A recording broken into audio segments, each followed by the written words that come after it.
27 November 2024 বাংলাদেশের চট্টগ্রামে নিহত আইনজীবী সাইফুল ইসলাম আলিফের শেষকৃত্য শেষে ফিরছিলেন বৈষম্য বিরোধী ছাত্র আন্দোলনের দুই নেতা সার্জিস আলম এবং হাসনাত আব্দুল্লাহ।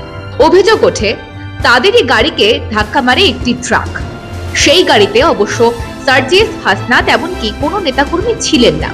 পুলিশ জানিয়েছে দুর্ঘটনা ঘটলেও হতাহতের কোনো খবর নেই, অর্থাৎ দুর্ঘটনাগ্রস্ত গাড়ির চালকেরও কিছুই হয়নি। যদিও পুলিশ এই ঘটনার তদন্ত শুরু করেছে এবং ট্রাক চালককে আটক করা হয়েছে। বোঝাই যাচ্ছে এটি নিছক একটি দুর্ঘটনা, কিন্তু 24 ঘন্টা কাটার আগেই পুরো সামাজিক মাধ্যমে ছড়িয়ে দেওয়া হলো বৈষম্য বিরোধী ছাত্র আন্দোলনের দুই নেতাকে হত্যা করার চেষ্টা করা হয়েছে। উল্টো দিকে আরো একটি বক্তব্য সামনে আসছে। বলা হচ্ছে নিজেদের গুরুত্ব ধরে রাখতে এবং ইসকন নিয়ে যা চলছে তার থেকে নজর ঘোরাতে সার্জিস এবং হাসনাত সুপরিকল্পিতভাবে এই কাণ্ডটি ঘটিয়েছে।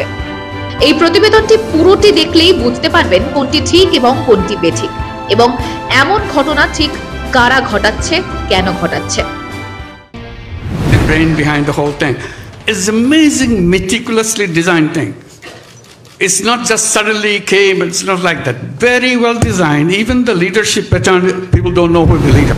মনে পড়ছে 5ই আগস্টের গণ অভ্যুত্থান যে স্বাভাবিক ও স্বতঃস্ফূর্ত ছিল না, একথা প্রথম ফাঁস করেছিলেন ডক্টর মোহাম্মদ ইউনূস।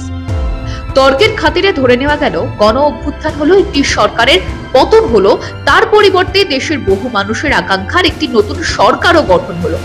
কিন্তু 100 দিন পার করার পরেও আজ দেশের অবস্থা ক্রমশ নরকে পরিণত হচ্ছে। অর্থনীতি থেকে বাণিজ্য কার্যত লাটে উঠেছে। মুদ্রাস্ফীতির জেরে দেশের সাধারণ মানুষ আত্মহত্যার দোরগোড়ায় গিয়ে পৌঁছেছে। একই সঙ্গে আইন শৃঙ্খলা উধাও হয়ে গিয়েছে।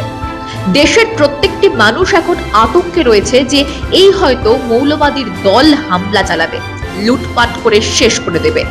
সত্যি কি আইনের শাসন প্রতিষ্ঠা করা যাচ্ছে না বাংলাদেশে, নাকি ইচ্ছাকৃতভাবেই সেটা করা হচ্ছে না? The brain behind the whole thing is amazing, meticulously designed thing. It's not just suddenly came, it's not like that. Very well designed. Even the leadership pattern, people don't know who the leader. Yunus সাহেবের বক্তব্য আরো একবার দেখলেন, এবার তার শিষ্যের meticulous ডিজাইনটি দেখুন। ঘটনা হচ্ছে আপনাকে জনগণকে এই যে বললাম এই মোমেন্টটা তৈরি হয়েছে ওই 20-25 দিনে, ওই মোমেন্টটাকে আপনাকে রিএনেক্ট করে যাইতে হবে, পুনঃমঞ্চায়ন করে যাইতে হবে বারবার। ওই পুনঃমঞ্চায়নের জন্য কি ধরনের রাজনৈতিক প্রক্রিয়া আমাকে ঢুকতে হবে, কি ধরনের রাজনৈতিক সংহতিতে আমাকে ঢুকতে হবে এবং কি ধরনের ভাবাদর্শিক তর্কে ঢুকতে হবে, সেটা হচ্ছে আমার কাছে খুব গুরুত্বপূর্ণ। অর্থাৎ গণ অভ্যুত্থানের নেশাকে টিকিয়ে রাখতে হলে আইন শৃঙ্খলা ব্যবস্থাকে যে শেষ করতে হবে, এটাই স্বাভাবিক। তাহলে কি দাঁড়ালো? It's amazing, meticulously designed thing. 5ই আগস্টের পর থেকে ধাপে ধাপে জামিনে মুক্ত হয়েছে বহু অপরাধী এবং আন্তর্জাতিক স্তরে নিষিদ্ধ জঙ্গি সংগঠনের নেতারাও। ফলে বাংলাদেশে অপরাধের মাত্রা বেড়েছে লাফিয়ে লাফিয়ে। নাগরিকদের নেশা ধরিয়ে রাখতে একের পর এক ইস্যু তৈরি করা হচ্ছে ষড়যন্ত্র করে। এগুলো যে হবে তার ইঙ্গিত দিয়েছিলেন হাসনাত আব্দুল্লাহ। আমি যদি গণ অভ্যুত্থানের পূর্ব সময়টা দেখি, প্রত্যেক মাসে কতগুলো ইস্যু ক্রিয়েট হইতো। প্রত্যেক মাসে একটা ইস্যুর পরে কিন্তু একটা ইস্যু চলে আসতো। একটা ইস্যু না আসতে, যেমন মতিউর কাণ্ড, ছাগল কাণ্ড, পরিমণি কাণ্ড, জায়েদ কাণ্ড, দেখেন আপনি এই যে আপনার দেখেন, এটা আপনার কাছে খুব সার্কাজম মনে হইতেছে না? কিন্তু এটার আন্ডারলাইন হচ্ছে ফেসিজমের, এখানে হচ্ছে বীজ নিহিত। অর্থাৎ আপনাকে এই যে জায়েদ, এটা কিন্তু একটা ক্যারেক্টার না, এটা ফেসিজমের সিম্বল। অর্থাৎ এগুলো দিয়ে আপনাকে ব্যস্ত রাখা হয়েছে। গণ অভ্যুত্থানের আগে যতগুলি ইস্যু এসেছে সেগুলি নাকি সরকারের অর্থ প্রদান করে তৈরি করেছে, আর সেগুলি নাকি ছিল ফ্যাসিজমের প্রমাণ। তাহলে গণ অভ্যুত্থানের পর আপনারা একের পর এক ইস্যু নিয়ে বাজার গরম করে যাচ্ছেন কেন? নিজেরা সরকার তৈরি করে তার সমালোচনার নাটক করে কি প্রমাণ করতে চাইছেন? এবার আপনাদের পেট্রোনাইজ করা ইস্যুগুলো একবার মনে করে দেখা যাক।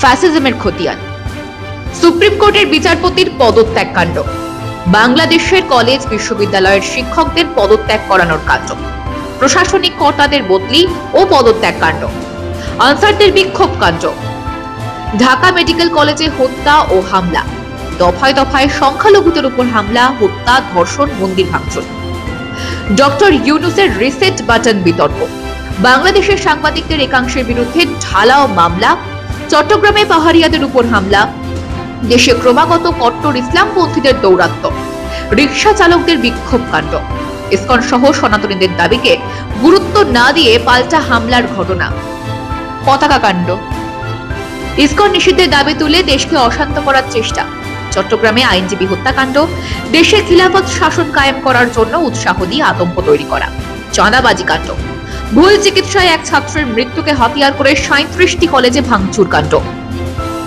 সর্বোপরি ভুয়ো গাড়ি দুর্ঘটনা দেখিয়ে সিম্প্যাথি আদায়ের চেষ্টা। অতএব আপনার 100 দিন পার করতে না করতে এত কাণ্ডকে প্রোটোনাইজ করেছেন, সেটা কি দেশের মানুষ ধরতে পারছে না? বাংলাদেশে আইন শৃঙ্খলা নিয়ন্ত্রণে আনা যাচ্ছে না সে কথা স্পষ্ট করে দিয়েছেন স্বরাষ্ট্র উপদেষ্টা মোহাম্মদ জাহাঙ্গীর আলম চৌধুরী। তিনি যে কতটা অসহায় একবার নিজেরাই দেখুন। এটার জন্য আপনারাই কিন্তু আমাদের সবচেয়ে বেশি উপকার করতে।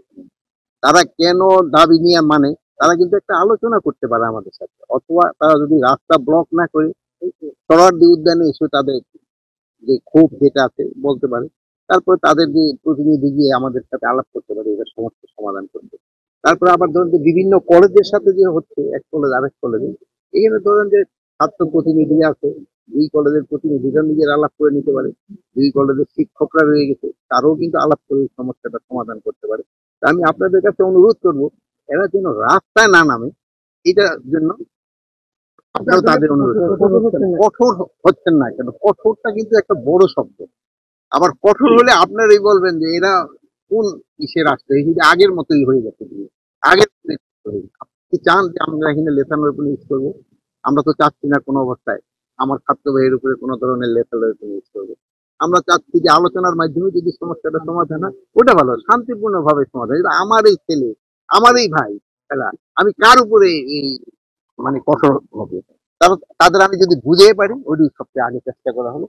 তারপরে যদি না বুঝে, আর আমি আপনাদের অনুরোধ করবো আপনারাও তাদের বুঝান, এরা কিন্তু আপনাদেরও ছোট ভাই, আপনাদের কিন্তু একটা দায়িত্ব রয়ে গেছে তাদের বিরুদ্ধে জন্য। এখন আপনারা শুধু আমারও প্রশ্ন না করে তাদেরও প্রশ্ন করেন, ভাই তোমরাও একটু সজাগ হও, এইগুলি লোকজনও কিন্তু পছন্দ করতেছে না, আমাদেরও কিন্তু অনেক ক্ষতি হয় জনগণের উপর। দেখলেন তো, বাংলাদেশের একটা বেয়াদব অংশ দিনের পর দিন আইন শৃঙ্খলা নিয়ে তামাশা চালিয়ে যাবে, আর স্বরাষ্ট্র উপদেষ্টার পরামর্শ তাদের প্রতি কঠোর হওয়ার দরকার নেই। বোঝাতে হবে, বুঝিয়ে বলতে হবে, জনগণ এগুলো পছন্দ করেন না, তোমরা এগুলো করো না। মানে আপনার বাড়িতে চোর ডাকাত ধর্ষক এলে তাদের বুঝিয়ে বলবেন, চুরি ডাকাতি ধর্ষণ এগুলো ভালো নয়, সমাজে এগুলো কেউ পছন্দ করে না। এবং এই দায়িত্ব শুধু উপদেষ্টাদের নয়, সাংবাদিকরাও যেন সে দেশের অপরাধীদের বোঝায়, তারা যেন অপকর্ম ছেড়ে দেয়। It's amazing, meticulously designed thing. বাংলাদেশে আইন শৃঙ্খলার প্রশ্নে স্বরাষ্ট্র উপদেষ্টাই যদি মিনমিন করতে থাকেন, তাদের নাগরিকদের কোন নরকে পাঠাচ্ছেন ডক্টর ইউনূস ও তার ভাবশিষ্যরা? পদ্মায় যেমন ভাঙন আসে, জলের তলায় তলিয়ে যায় জমির পর জমি, ঠিক সেই অবস্থায় যাচ্ছে বাংলাদেশ। আর ডক্টর ইউনূস রিয়েলিটি থেকে কয়েক আলোকবর্ষ দূরে দাঁড়িয়ে বারবার বলে যাচ্ছেন কোথাও কিছুই হচ্ছে না, সব বিদেশি শক্তির অপপ্রচার, ষড়যন্ত্র। নতুন বন্দোবস্তের নামে বাংলাদেশটাকে গৃহযুদ্ধের দিকে ঠেলে নিয়ে যাচ্ছে মাস্টার মাইন্ডরা। জামিনে মুক্ত হওয়া মুফতি জসিমউদ্দিন রাহমানিদের মতো আন্তর্জাতিক জঙ্গিদের সঙ্গে নিয়ে নতুন খিলাফতের রাষ্ট্র ব্যবস্থার অলিক স্বপ্ন দেখছে মাহফুজরা। আর সারিবদ্ধ বৃদ্ধ উপদেষ্টার দল মেটিকুলাস ডিজাইন চিত্রনাট্য তাড়িয়ে তাড়িয়ে তা উপভোগ করছেন, আর অপেক্ষায় রয়েছেন পদ্মার জল কত দিনে আরো বেশি রক্তাক্ত হয়ে ওঠে। It's amazing, meticulously designed thing. খিলাফতের পথে আপনাদের মনে নিশ্চয়ই কিছু প্রশ্ন বারবার উঠে আসছে। ইউনূস গ্যাং এবং তথাকথিত মাস্টার মাইন্ডেরা ঠিক কোন লক্ষ্যে এগোচ্ছে?